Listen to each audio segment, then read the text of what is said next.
So one of the three pillars of the trustee program is livelihoods, that encompasses the rights of employees to fair and legally compliant compensation for work, coupled with a discrimination-free work and safe workplace.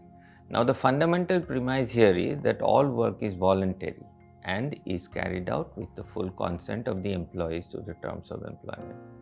But we must be cautious of the legal requirements that have to be always followed, because the employer is responsible for maintaining the legal conditions of employment, and consent of employees can never be used to bypass legal provisions.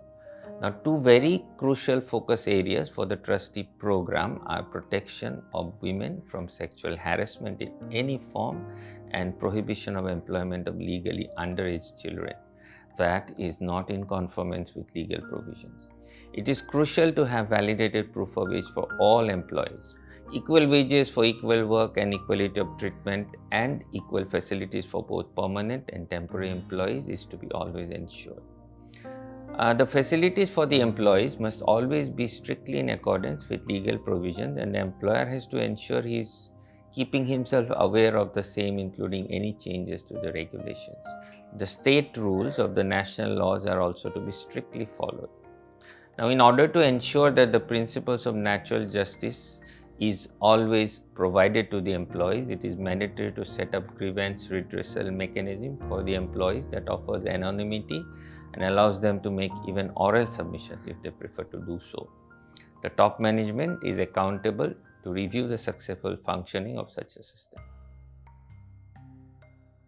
What are the key legal benefits, amongst others, that must be ensured for both permanent and temporary workers? There are many statutory benefits that apply to both categories of workers, permanent, temporary, and also sometimes classified as casual. Now, the significant benefits here are the equal wages for equal work, provident fund, maternity benefit, and overtime wages. How do we look at legal compliance to overtime? Legal compliance to overtime, we must remember, is not only limited to payment of overtime wages at double the ordinary rate, but also linked to the total number of hours of overtime work as approved for the week as well as for the quarter. How do we ensure the acceptance of wages by the worker?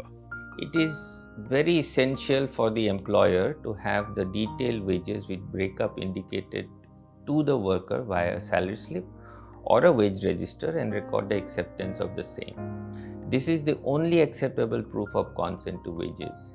Any dispute should be recorded and a mutually acceptable action taken on the same should be recorded. How do we verify the compliance to creche requirements? The regulatory requirement for a mandatory creche facility states that if on any given day in the preceding 12 months, 50 or more women workers, either permanent or temporary or casual, are employed, then it has to be set up. However, the creche must meet a number of other legal requirements based on the state rules of the Plantation Labour Act.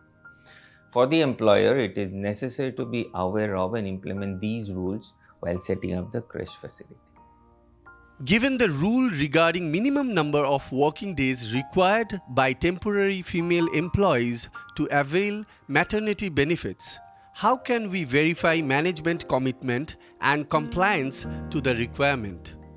While the government has specified the minimum number of days of employment for temporary workers' eligibility for maternity benefits, it is crucial to check the management commitment to the spirit of the law.